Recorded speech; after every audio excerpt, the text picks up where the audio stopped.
অভিনেত্ৰী মেঘৰঞ্জনীয়ে বিদেশত অসমৰ আপোন মানুহৰ কাৰণে বান সাহায্যৰ কাৰণে নাচি বাগি ভূপেন্দ্ৰৰ সংগীতেৰে যি বান সাহায্য সংগ্ৰহ কৰিছে সেয়া সকলোৰে নজৰত বেলেগ বেলেগ হ'ব পাৰে। কিছুমানে ক'ব ভাল কৰিছে, কিছুমানে ক'ব বেয়া কৰিছে। এতিয়া আচল কথাটো হ'ল আপোনাৰ কাৰণে, আমাৰ সোৱণশিৰি পৰিয়াৰ কাৰণে আগন্তুক দিনত এনেকৈ বান সাহায্য বিচৰাটো আপোনালোকে বিচাৰেনে? যদি নিবিচাৰে, বিচাৰিব কেতিয়া? যেতিয়া আমি ধ্বংস হ'ম তেতিয়াহে বিচাৰিব। যদি আপুনি নিজেই নিজক ধ্বংস হোৱাটো নিবিচাৰে তেতিয়াহ'লে আগতে আমি সতৰ্ক হ'ব লাগিব।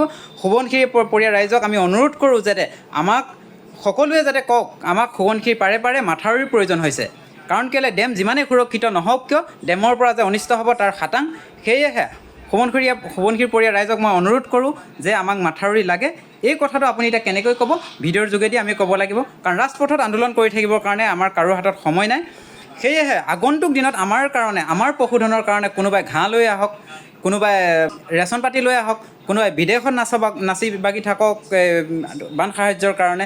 এইখিনি আমি নিবিচাৰোঁ নদী পৰিয়াল ৰাইজে।